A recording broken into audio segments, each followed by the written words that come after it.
Hi, I'm Tom Quadman, Executive Vice President of the U.S. Chamber of Commerce, the world's largest business federation. As many people know, counterfeit goods are a problem all year long, but high demand for gifts, household items, and even health products mean that the holiday season is an especially busy time for crooks. Counterfeit programs cost the global economy over $500 billion a year. Ahead of the holiday shopping season, the U.S. Chamber of Commerce, businesses, and law enforcement are raising awareness among consumers about the dangers of counterfeit goods and how to avoid falling for scams. Instead, we want people to unbox real happiness. I'm here today with two key players in this fight against fake goods. John Leonard serves as the Deputy Executive Assistant Commissioner of Trade for the U.S. Customs and Border Protection. He leads a team of dedicated individuals who work to facilitate legitimate trade, protect the American economy, and ensure consumer safety. We're also joined by Ana Dalla Valle, Director of Global Brand Relations for Amazon, who leads the fight against counterfeit products for the e-commerce giant by working with brands, industry, and law enforcement. Thank you both for taking part in this important conversation. The U.S. Chamber's Shop Smart campaign aims to raise awareness on the issue of counterfeiting and how it negatively affects the American economy, legitimate retailers, and consumers. CBP and Amazon have been trusted partners in the effort to educate Americans about the danger and prevalence of counterfeit goods, and together we have reached millions of consumers with our tips to shop smart during the holiday and year-round. Today, we will dive deeper to discuss exactly how CBP and Amazon work together and work with us at the U.S. Chamber to protect Americans every day from dangerous fakes. Public-private partnership is key in the fight against counterfeits, and all of us here at the U.S. Chamber, CBP, and Amazon are committed to working together to keep Americans safe this holiday season. In May 2021, the Chamber signed an historic Memorandum of Understanding with CBP. This public-private partnership has enabled business and law enforcement to collaborate on counterfeiting enforcement and interdiction like never before. John, it's good to see you again. The Chamber's been thrilled to see significant wins for our members as a result of our partnership with you and your team at CBP. How has the MOU led to increased seizure of fake goods at the U.S. border and even led to the arrest of counterfeiters themselves? So good to see you also, Tom. I think the beauty of this Memorandum of Understanding is it allows for a very good flow of information between the rights holders and Customs and Border Protection.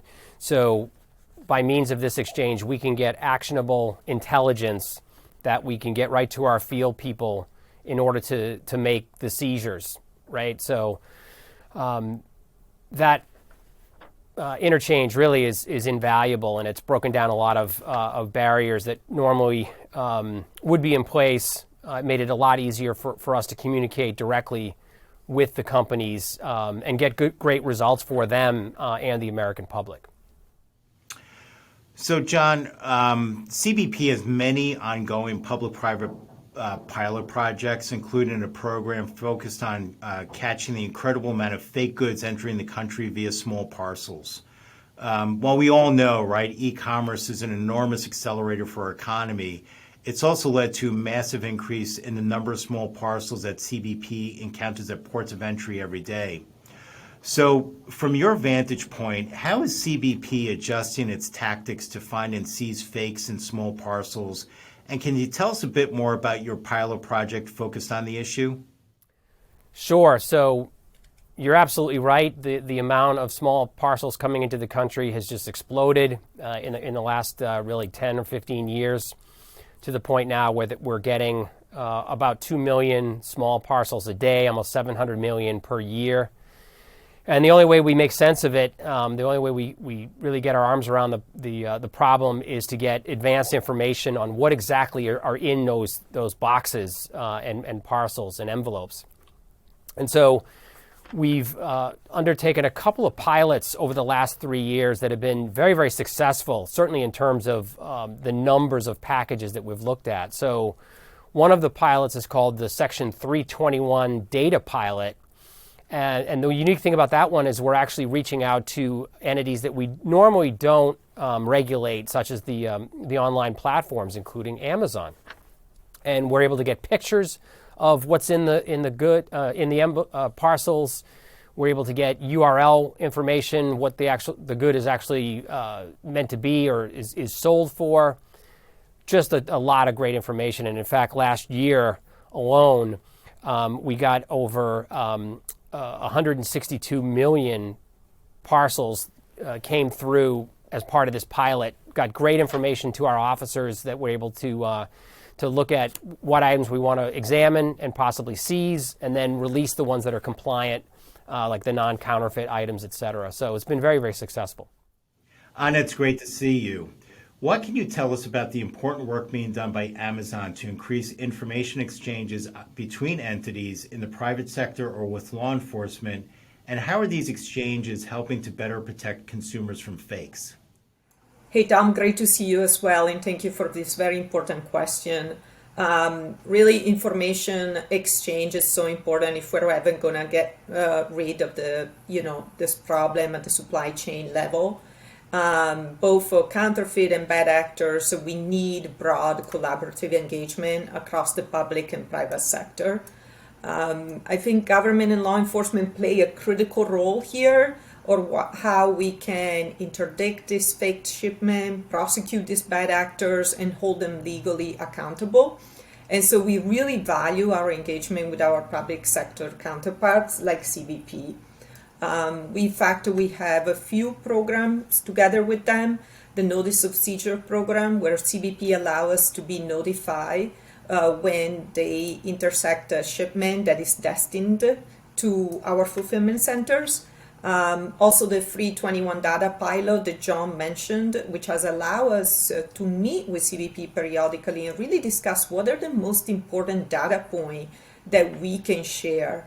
And, there's an impressive number, and today we're happy to share that Amazon has contributed with over 1 million shipment sharing data with CBP. And we also share regularly information about confirmed counterfeiting with law enforcement agencies around the world, including US, Canada, EU, UK, and China. So these are some of the examples. One case that really resonated with me, that's my favorite, is thanks to CBP notifying us of a seizure of General Electric water filters that were destined to be sold on Amazon. We were able to use our automated tools, our investigative resources to identify the bad actors and stop them. And thanks to the Counterfeit Crime Unit, we worked with General Electric to bring a civil lawsuit against 16 of these defendants and bring them to justice. So it's great to hear that companies like Amazon are making such a dedicated investments and efforts into the protection of brand owners and customers who utilize their platform. Anna, any final words that you have for our viewers and how they can avoid counterfeits when shopping online? Sure. I think I will leave you with these 3 key takeaways. One is that Amazon has zero tolerance for counterfeiters, and we invest significantly to protect our customer, and we stand behind everything we sell so that our consumer can continue to shop with confidence. Second, our investments are working. And we'll continue to invest and innovate and evolve, not just to keep up, but to stay ahead of these bad actors that really are trying to take advantage of our stores. And third, we're more successful when we work together. And so well-informed customers, and we know we partner with the U.S. Chambers on the Unbox Unreal Happiness campaign and to educate our consumer, and also sellers, and engaged brands and retailers and the government all need to work together to eliminate counterfeits from the supply chain. So, John, thank you for your continued commitment to working with industry to protect American consumers from fake and fraudulent goods. John, you and I have done a number of events together, and really, you're an unsung hero in terms of protecting American consumers. Do you have any final words that you want to share with our viewers from, CBP's perspective on how American consumers can protect themselves from fakes? Yes, and thank you for that, Tom. Just a couple things. Firstly, consumers, be aware that our officers are out there 24/7, 365 days a year, trying to protect our country and very much involved in this anti-counterfeiting mission. Last year alone, we seized 25 million counterfeit items. This is across our 328 ports of entry, so we're out there working it. For consumers, I'll actually like to mention the U.S. Chamber site, the Shop Smart section of the U.S. Chamber.com site, and also our CBP site, cbp.gov. In our intellectual property rights section, we have a lot of great information for consumers on how to avoid counterfeits, keep your family safe, and get authentic goods. So thank you so much for the partnership from both the Chamber and Amazon. No, thank you very much. And of course, the work of catching counterfeiters is ongoing, and we need everyone involved. We need everyone's cooperation because creating a safe online shopping environment is in everyone's best interest. The Chamber, in partnership with U.S. Customs and Border Protection, and our member companies like Amazon, look forward to making progress on this important issue.